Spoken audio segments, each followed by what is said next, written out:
Bonjour Cécile Dejoux. Bonjour Adrien. Vous êtes professeur des universités au CNAM, vous êtes aussi enseignante à l'ESCP Europe et vous êtes responsable de la chaire Learning Lab Human Change, tout un programme sur les transformations numériques, thème de vos MOOC aussi, de vos cours numériques.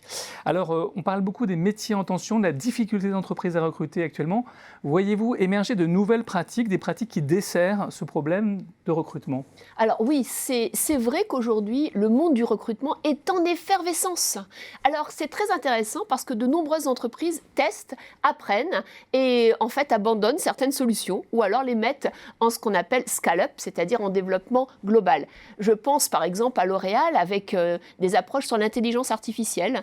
Donc oui, il se passe de nombreuses choses très intéressantes pour les entreprises et les candidats aujourd'hui dans le recrutement. Alors, on parle beaucoup de recruter sans CV, par exemple. Est-ce que ça marche? Alors, en fait, il y a trois axes aujourd'hui qui sont touchés par l'intelligence artificielle dans le recrutement. Premier axe, c'est la présélection. Donc, dans la présélection, on a de nombreuses startups qui vous proposent des solutions pour recruter sans CV, aller chercher avec différentes méthodes, donc dans des bases de données, dans LinkedIn ou dans les sources de l'entreprise, eh bien des profils que vous n'auriez pas trouvés tout seul par rapport à des postes. Donc oui, il y a de la présélection sans CV et ça vous permet de trouver de nouveaux profils, ça vous permet en même temps de trouver peut-être des nouvelles caractéristiques au poste que vous cherchez grâce à ces nouveaux profils, donc de transformer votre fiche de poste et puis surtout ça vous permet de combler vos problèmes et donc de combler les emplois manquants. Ça, c'est le premier axe. L'IA dans la présélection, c'est du recrutement sans CV.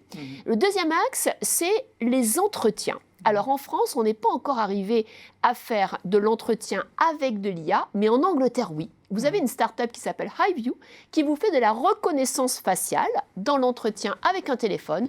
Et là, elle analyse vos émotions. Elle voit si vous êtes plutôt franc, plutôt stressé, plutôt empathique ou pas. Il y a tout un critère, d'accord, de compétences cognitives. Et donc, à la fin, vous avez un scan émotionnel grâce à de l'IA pendant l'entretien. C'est pas un peu dangereux, ça? Alors, vous avez aujourd'hui des tests. C'est Unilever qui l'a mis en place en Angleterre. Et donc, en fonction des premiers tests, la grande question, c'est est-ce que ces gens vont rester? Est-ce qu'il va y avoir du turnover? Est-ce qu'en fait, ce sont des bons recrutés ou pas? Donc, on attend de voir les résultats. Donc, après la présélection, après l'entretien, le troisième point qui est impacté dans le recrutement aujourd'hui avec l'IA, c'est l'accompagnement. L'accompagnement, c'est tout un champ. L'accompagnement des recruteurs, alors? Alors, l'accompagnement des recruteurs et des recrutés avec les chatbots. Alors, comment ça marche, les chatbots? Les chatbots. Alors, Adrien, imaginez que vous prenez un billet de train ou un billet d'avion. D'accord? Quand vous êtes un peu perdu, par exemple, vous avez perdu votre bagage, au lieu d'aller sur la hotline, vous allez attendre 3 heures. Au lieu d'aller en site où vous allez devoir remplir un grand questionnaire, vous avez une jolie petite virtuelle assistante qui vous dit « Adrien, puis-je vous aider ?» Alors, qu'est-ce que va faire Adrien?